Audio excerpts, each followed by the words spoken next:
aku Reva Jiananta dari Prodi Manajemen semester 3. Aku berasal dari Salatiga. Di sini aku akan menjelaskan materi tentang proses lahirnya BPU PKI. Lahirnya BPU PKI atau Badan Penyelidik Usaha-usaha Persiapan Kemerdekaan Indonesia atau Dokumensu Junbi Josakai dalam bahasa Jepang dilatar belakangi oleh situasi kritis yang dihadapi Jepang pada Perang Dunia Kedua dan kebutuhan untuk menarik simpati rakyat Indonesia. Berikut penjelasan rinci mengenai proses lahirnya. Proses kelahirannya dilatar belakangi pada akhir tahun 1944. Posisi Jepang dalam Perang Asia Pasifik semakin mendesak setelah mengalami kekalahan dalam beberapa pertempuran besar melawan Sekutu.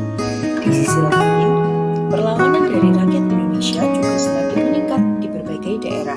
Untuk mengatasi situasi ini dan mempertahankan sisa kekuatannya, pemerintah militer Jepang atau diwakili Komando Angkatan Darat ke-16 untuk Jawa dan Komando Angkatan Darat ke-25 untuk Sumatera memerlukan dukungan penuh dari bangsa Indonesia.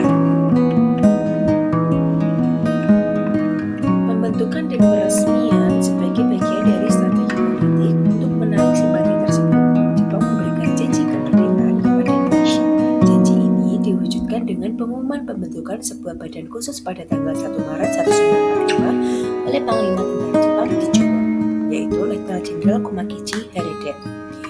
Badan tersebut diberi nama resmi Dokumensu Junbi Josakai atau BPU PKI. Peresmian dan tugas BPU PKI secara resmi dibentuk dan diresmikan pada tanggal 29 April 1945 bertepatan dengan ulang tahun Kaisar Hirohito yang berasal dari Jepang. Lalu tugas utama badan ini adalah melakukan penyelidikan dan pengumpulan pendapat serta usulan terkait persiapan kemerdekaan Indonesia yang mencakup aspek politik, ekonomi, dan tata pemerintahan, termasuk perumusan dasar negara dan undang-undang dasar. Lalu ada susunan organisasi. Susunan keanggotaan BPU PKI mencakup jumlah anggota total 67 orang terdiri dari 60 tokoh bangsa Indonesia dan 7 anggota perwakilan dari Jepang. Lalu diketuai oleh Dr. Kanjeng Raden Tumanggung atau KRT, Rajiman Widyaningrat, dan diketuai Wakil Ketua Raden Panji Suroso dari Indonesia dan Ichi Bagase Yoshio dari Jepang. Selanjutnya ada sidang-sidang dan hasil. Sidang pertama yang dilakukan pada tanggal 29 Mei sampai 1 Juni 1945. Fokus utama adalah membahas dasar negara Indonesia merdeka. Ada 3 tokoh nasionalis yaitu Prof. Muhammad Yamin, Prof. Dr. Supomo, dan Insinyur Soekarno menyampaikan gagasan mereka. Gagasan Soekarno yang disebut sebagai Pancasila kemudian menjadi dasar negara Indonesia. Karena belum ada kesepakatan akhir, dibentuklah Panitia 9 yang menghasilkan Piagam Jakarta pada tanggal 22 Juni 1945.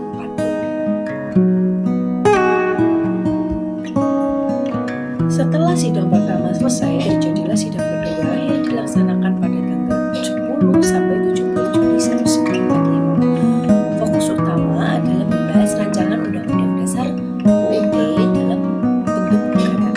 Mayoritas peserta setuju dengan bentuk negara republik.